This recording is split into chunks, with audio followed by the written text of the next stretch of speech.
For me. You're with True Crime Files, and I'm Kathy. Hope everyone's having a good day. Now, I did do a video on this the other day when I first heard about these two children's bodies found in suitcases.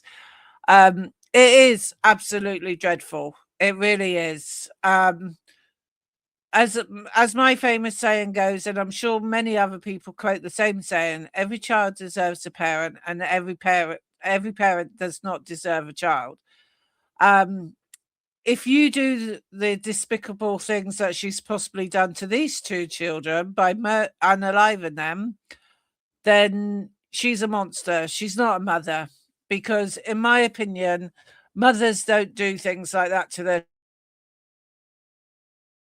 Um, I feel so sorry for the fathers. I know they weren't on scene because ALIYAH made that so much more difficult for the fathers to remain in contact with the children, because she would keep on moving addresses and changing her phone numbers. So when someone does that, they don't want to be found, and it makes it really hard for someone to contact them if they need to. There's a lot of reports. There's like truth faults, and there's also false faults flying around. And unfortunately, all the false stuff seems to fly a lot quicker than the truth stuff. So I want to try and do a bit more of an update on this because I have a bit more information. Now, as I say in most of my videos, I will get tongue-tied. I will probably not pronounce words properly because of my dyslexia. Not that I'm asking for sympathy.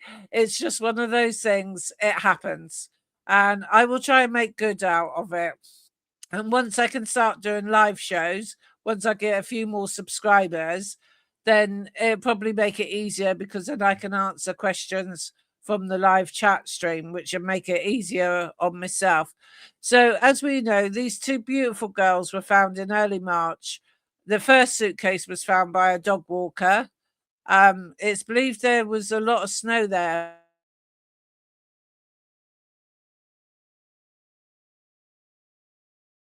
Cases were covered by a lot of snow.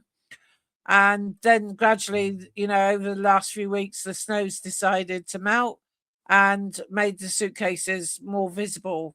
The second suitcase wasn't as visible as this first one, but it was still visible to the dog walker. He said he'd been walking past it for about a week. And then, each day his dog was taking an interest in the suitcase. And then one day, which is the day he phoned into the police, he unzipped the suitcase and he had a shock of his life. He found a head in there. He couldn't see the body because he obviously didn't unzip the suitcase fully, which I don't blame him, because something like that is going to scar you for life, and you'll probably have nightmares and not be able to sleep once you see something like that. Because once you've seen something like that, you can't unsee it. With everyone's best intentions, you try and not remember what you've seen, but it's where it's so horrific, it's going to stay there for the rest of your life. But thankfully, he did act on his responses and did open it. And then as soon as he saw what was there, he decided to zip it up and call the police, which is the best thing to do.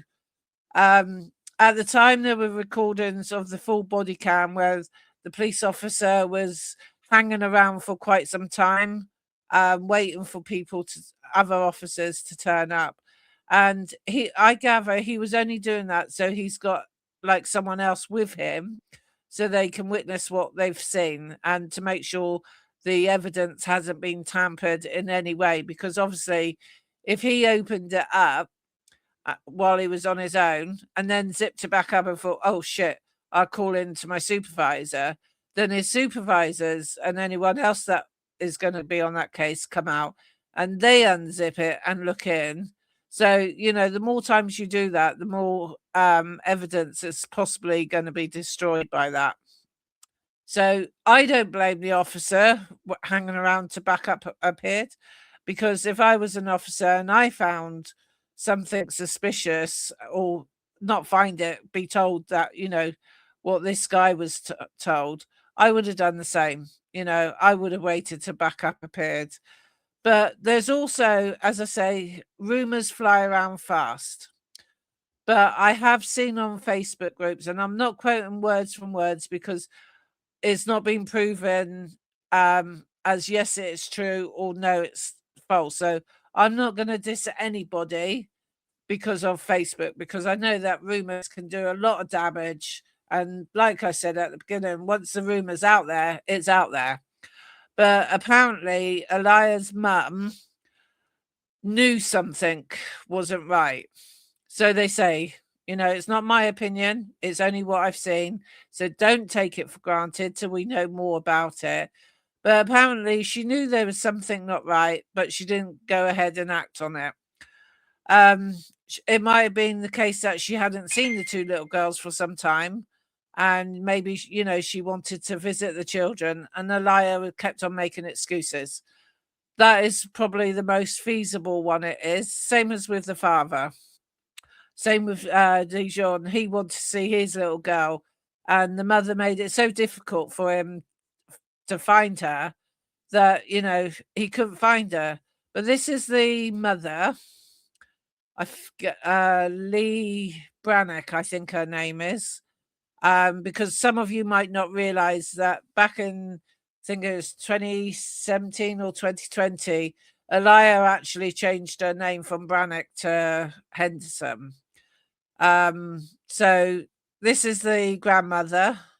So, you know, if she was trying to find the children and to try and get contact with the children, then I feel sorry for her, because if someone doesn't want you to see someone, they can be really clever.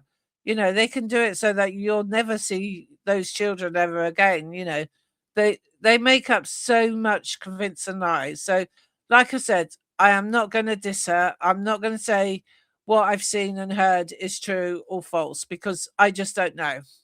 And it would just be my opinions, and I don't want to portray a false opinion out there. I would like to keep to the truth. So that's the grandmother. Let me put it back up here, because I have got a little bit of reading to do. But I'm not going to do too much reading, because I know I will get tongue tied, and I'll probably land up losing subscribers if I can't read properly. But as I said, it is the dyslexia that gets to me most of the time. Right. So ALIYAH Henderson, in 2017, ALIYAH Henderson changed her last name from ALIYAH Brannock to ALIYAH Henderson. Then fast forward to 2019, in May, she visited Rainbow Connects, which aims to identify and meet families' basic needs, including food, clothing, diapers, utilities, transportation if you need anything, emotional support like for your mental health, and other resources. During the meeting, she had spoken with a volunteer who wanted to become a I can't say it. I'm not going to say it because I'm going to embarrass myself. But he wanted to. He was assisting with the screening process. The guy Beard, I presume his name is either Beard because he's got a beard, and that is not truly his first real name. But Beard apparently had asked Henderson a standard program question. In the last year, do you ever worry that you'll run out of food stamps or not have enough money for food? Henderson apparently nodded in response, indicating concern about food security. As the screening continued, Henderson told the volunteer she may also need help by obtaining baby clothes, furniture, and diapers. And then ALIYAH stated, everybody needs diapers. Excuse me. Now, with me, I think the logical thing before you have children, you need to know if your finances are going to stretch, you know, to support bringing up a child, because babies are very expensive, and nappies, as we call them in the UK, are very expensive, especially if you go for the branded ones like Pampers. I think for standard pack, I don't know how many you get in there, but I think it's like nearly £10 a packet now. You know, so people really need to look at their finances before they start having families. Yes, I know a lot of pregnancies result in being unplanned, but if you're going to be level-headed about it, you need to plan in advance. I mean, if you were going to buy a car, I know it's not the same thing, but if you were going to buy a car, you're going to plan ahead on what your budget is to purchase that car. And then you're going to probably look at how much road tax and insurance it's going to cost you before you buy that car. So the same process really should be when you're planning to have a family. You need to look at your finances and say, can I really afford having a child? Yes, everyone's finances can change, on a dime. And 1 minute you could be working in a high-paid job, and next minute you could be made redundant. So then your finances are going to take a severe hit. So there are sort of like different things going around. So she was saying that everybody needs diapers. At the time of the visit, Henderson was holding her 3-year-old daughter Amor on her lap while the 1-year-old daughter Mila was playing nearby. The girl's grandmother, who I just showed you a picture of, Lee Brannock, entertained Mila with a game of peekaboo using donated hand-knitted blanket. The discussion included the financial difficulties in families facing purchasing diapers. And then the most photograph we've seen circling around the internet and Facebook is a photograph that was taken back in 2020. A photograph later released by the family shows Amol and Mila together in Cleveland, and that image has circulated widely, and that was after their identities were confirmed. Now, back in 2020, Deshaun Chapman, the father of Mila, reported last seeing his daughter in 2020 when she was 3. After that point, he said he could no longer locate the child or the mother. And continuing for the last 5 years, between 2020 and 2025, Chapman stated he'd spent approximately 5 years trying to locate Mila and obtain custody. He repeatedly contacting the courts and child welfare agencies seeking their help.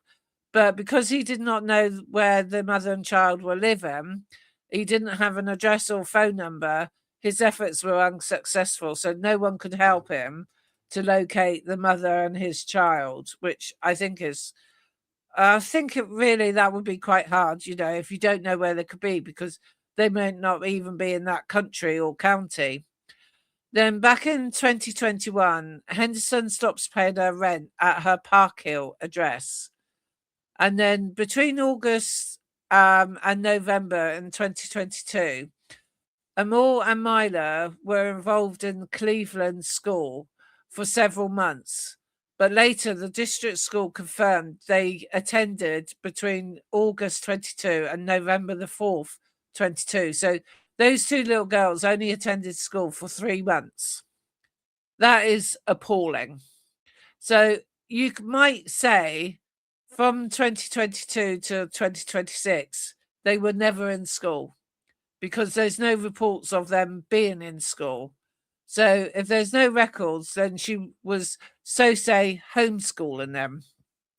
Now, we all know when we watch crime documentaries and a child goes missing or a child is found unalive, we always say, I bet they were homeschooled. And most of the cases, it turns out to be, because there's no one there trying to keep, looking on the child, making sure they're doing their work. So it seems to be a really easy way to be able to get away with your child not being seen and your child being neglected, abused, and starved to death. There's several cases recently where children were found unalive and their bodies were in such a poor state of starvation and abuse on their bodies as well. And that was because they were homeschooled. The authorities need to do much more better background checks. They need to make sure they physically see that child maybe on a weekly, 2 weekly basis. It just something needs to change out there, that really does. So then on the 4th of November 22, both girls were withdrawn from the Cleveland District School. Records initially indicated they were transferred to the Idaho District Distance and Electronic Learning Academy. Why do they call schools such long-winded names and tongue twisters? But after November the 4th, that school stated they had no enrollment records for either children. So their schooling, as I've just said, since 2022 is unclear. No one knows if those children were schooled or if they were officially homeschooled. So as we know, March the 2nd, discovery of the bodies. It was, a man contacted the police walking his dog. He phoned them up, the police arrive, and they confirmed that, it is a body of a child. And then they scour the area and find another suitcase, which is bizarre because, if you see one, you're not going to expect to see a second one. But luckily for those officers doing the search properly, made them find the second suitcase. If they didn't bother searching that area because it's a crime scene, that second girl would never probably not been found straight away. So as soon as they realised what was inside the suitcase, police secured the field as a double homicide investigation. And then technicians documented the graves and suitcases. And then later on, the bodies were transported to the medical examiner's office.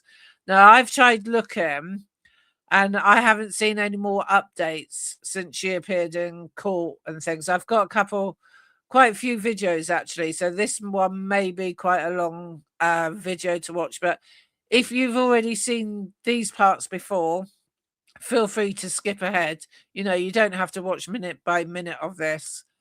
So then the police, in the early investigation, they held a press conference like they should do regarding the discovery of the children.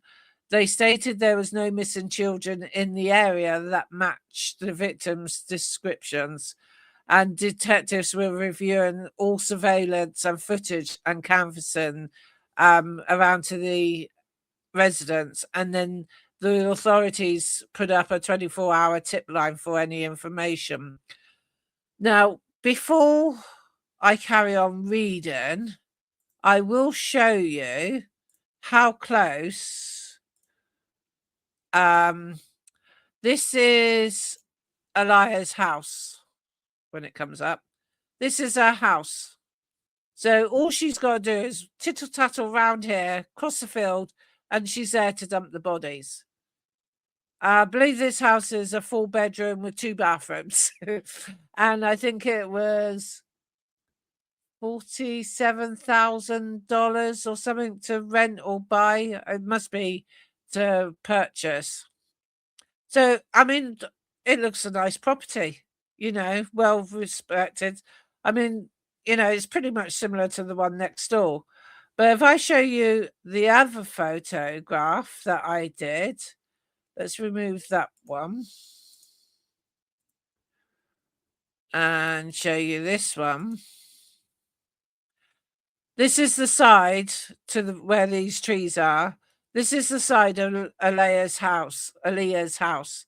So all she had to do, she could either cut straight across the grass there and dump the bodies along that tree line there, or she could have come out, walked along the path, down the school path, I presume it's school path, if not a track, and dumped the bodies.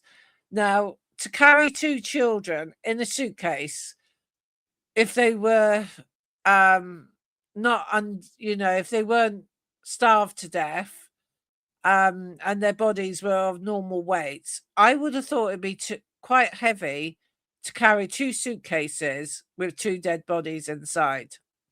Now, my theory is she probably had the children in suitcases in or outside her property. and then they started to decompose. And as we all know, decomposing bodies really stink. Once you smell that type of smell, you can't unsmell it. And I personally have smelt a decomposing body, so I know what it smells like. And you do not want to smell that smell. You really don't. It does literally make you want to throw up. So yeah, so you don't want to smell that smell whatsoever. It's worse than meat going off in your fridge, and you know, you smell that. Decomposing bodies are far worse. So my only other way that she probably did it is because she had a 6-year-old in the property. She may have a pushchair, so she might have put the 2 suitcases in the pushchair, or she may have taken each suitcase out one at a time. So that's how close her house was.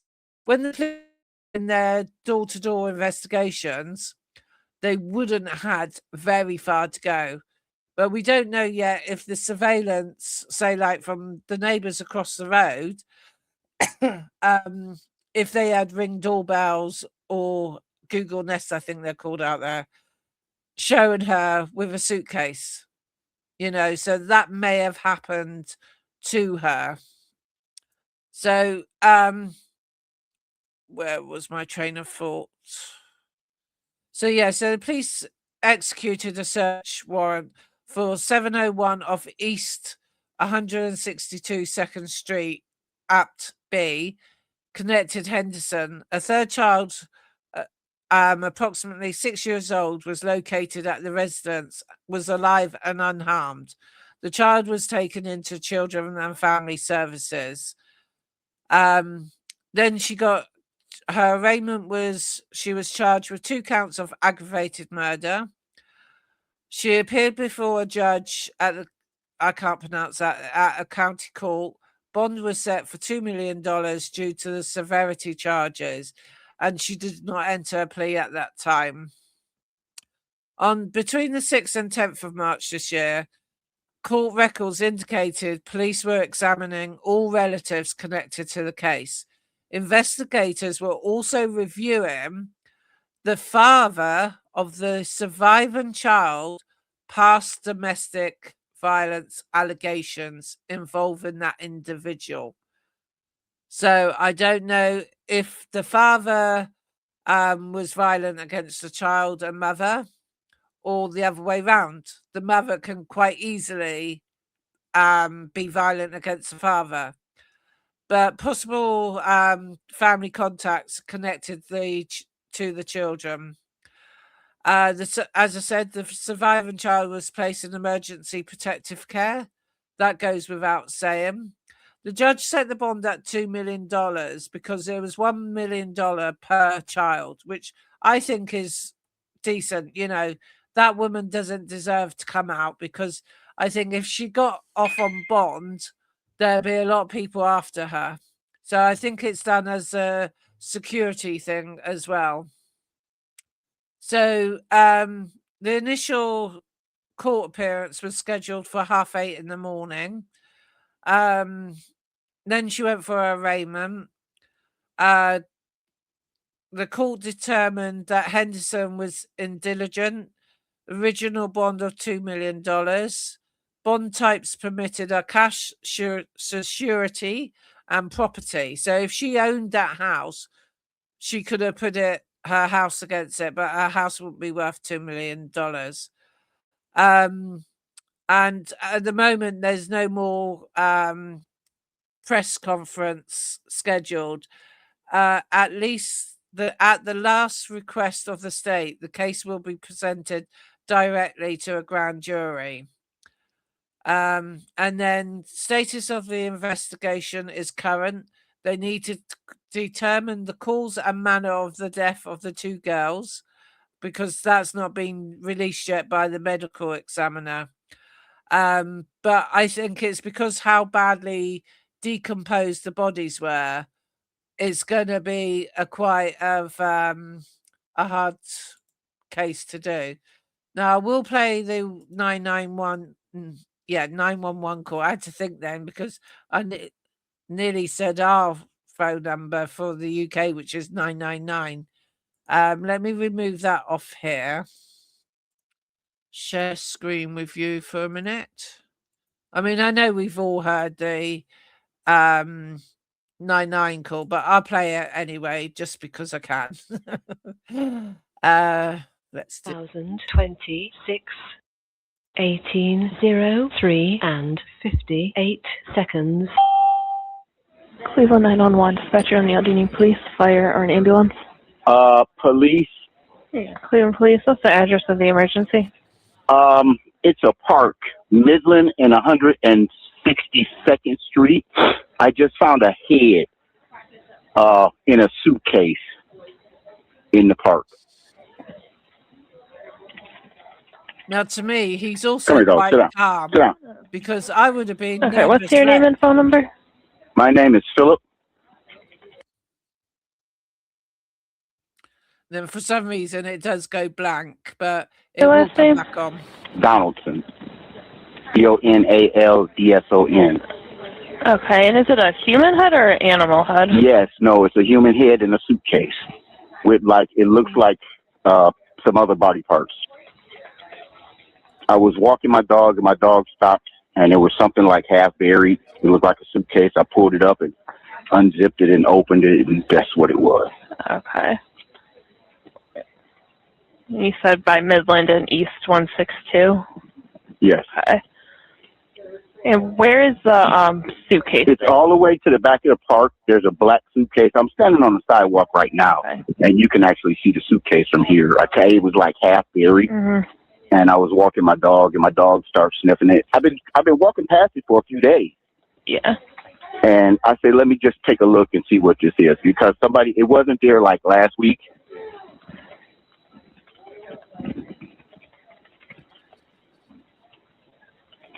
Sorry, I'm just typing this all in so we can get help out there. I was hoping it wasn't that, but yeah, it is.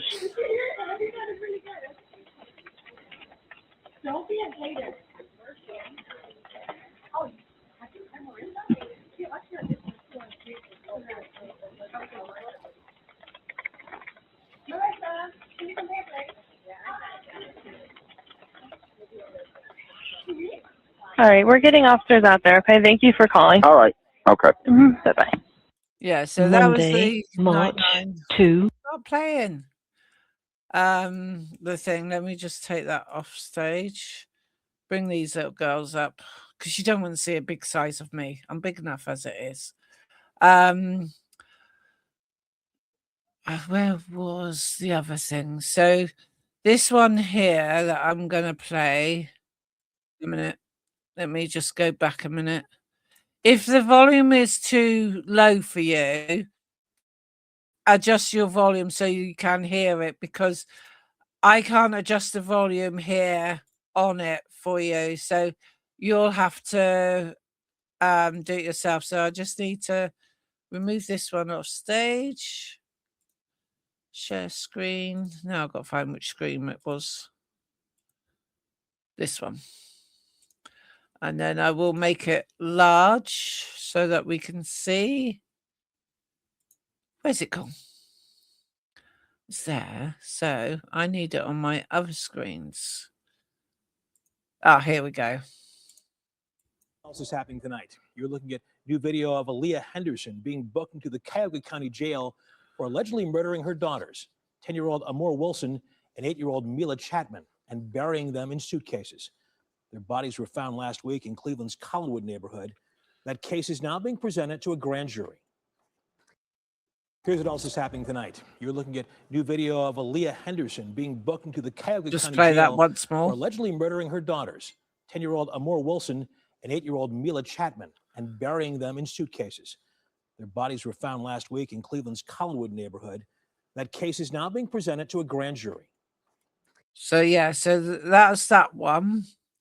And I think we saw the one where she was being arraigned. That was by him. Let's just play this one. Just to keep everyone up to date. Let me just pause it a minute. And then I've got to share the screen with you. So bear with me. Got too many tabs open here. I don't know if I'm coming or going. So that's that one. Wait. I get confused when I get too many tabs up. I really do. Share screen. Is it that one or that one? Right, let's try this one.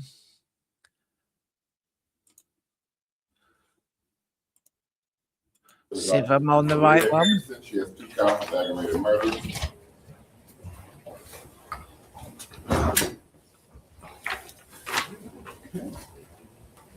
Good morning, Ms. Henderson. All right, so we're going to first hear from, regarding your bond, we're going to first hear from the prosecutor from the state and regarding charges against you, charges that you are presumed innocent, on charges that allow for you to have an attorney without costs. And after we hear from the prosecutor, we'll hear from.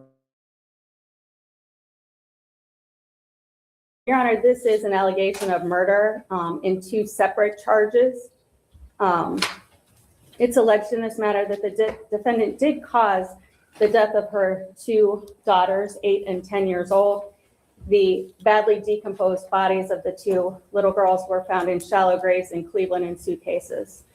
Your Honor, the defendant is 28 years old. She scores a 1 and a 1 on the PSA, has no record noted on the PSA. Your Honor, based on the nature of the allegations and the charges in this case, I would ask for nothing less than a $2 million bond. I would implore the court to consider setting a $2 million bond, cash surety at this point, for the record. Thank you. Thank you. Madam Public Defender. Thank you, Judge. Ms. Henderson is waiving a preliminary hearing on both cases, and I ask for the most reasonable bond you can give her. Tell me a little more about her that you know. Judge, she's been in jail 3 days, and as you've seen the public safety assessment, she's looking for a job and she has a place to live, and all of her life has been in this area. Thank you. Have you seen her PSA? I have. I just said, yeah. Let's go over that. So no history of violence. History 1-1, no history of violence, no convictions, no charges. Given the nature of the allegations, as well as my concern for the safety of the public, we will deal, the bond will be $2 million. Ms. Henderson, work with your attorney, go to your hearings, and fight for your innocence, okay? Good luck, you take care. I like the way, bear with me.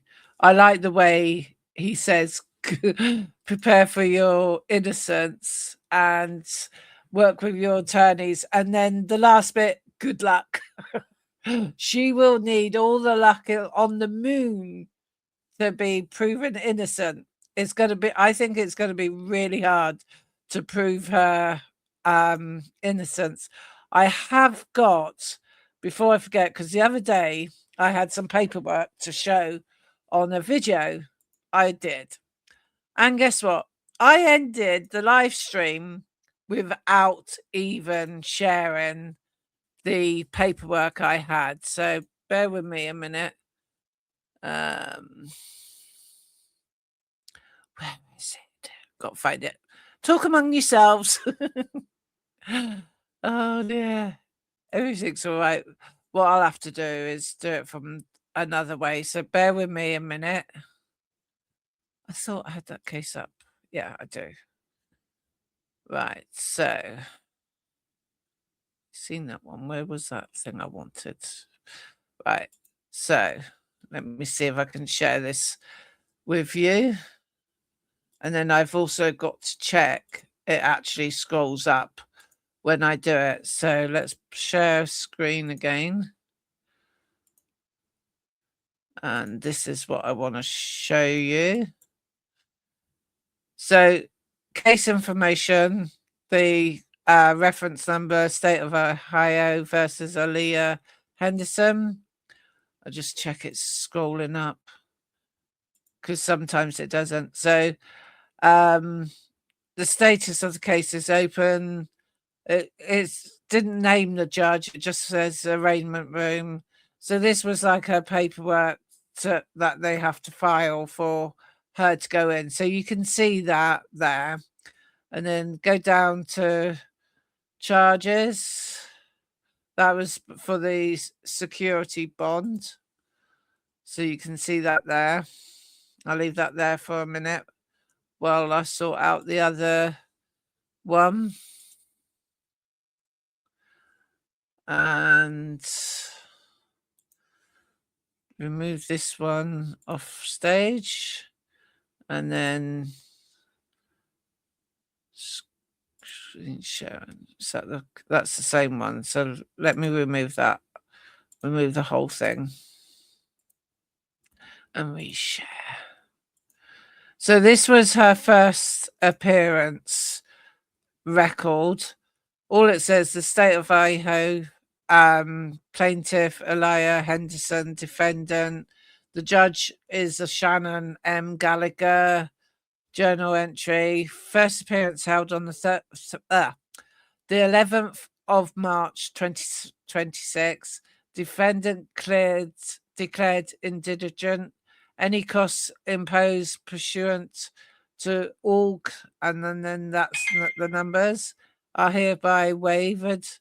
Court assigned Nancy T. Jamieson and Kevin M. Spelassi as counsel. Attorney was notified by email. Original bond set at $2 million. And yeah, so we just got to wait. So there's that document there that I've got. So, okay, so that brings us to an end. I'll bring up these beautiful angels again because they deserve all the limelight possible. So let me know in the comments what you think about this case. I read every comment and I reply to every comment as well. So I don't just read it and ignore you. So, you know, your effort put in the comment isn't wasted. As soon as I hear anything more, I will do an update on it as a short video. I won't go through the whole case because by now this has gone all over the internet, so most people know everything. At least I remember to show those two documents because I've got my brain's fried, I tell you. So yeah, so if you can like and share this video as well, because it helps me out because I can get some new subscribers. And then also it gets into the YouTube algorithm and then it's shown to a wider people and that. So the wider the broadcast, the better for me. So I appreciate your time in watching me. I know I'm far from word perfect at the moment, but like I said, it's the dyslexia, and anyone with dyslexia knows what happens. You know the word you want to say in your head, but the word that comes out your mouth isn't the word that was in your head. It's something totally different. And then pronunciations, I can't blame it all on my dyslexia on that one, because I find that any state out of the UK have some really difficult names to try and navigate your tongue around. You know, and I'm sure it's the same for anyone that's out of the UK finding ours, and especially your street names, like what is 162 of so-and-so East all about? We have normal names like Marlow Avenue and Kingston Avenue and Spencer Drive and Tulip Orchard, things like that. Something so easy to remember. But anyhow, like I said, I appreciate you watching this. If you could like and subscribe, I would really appreciate it. And I say thank you in advance for that. So bye now. Till the next video.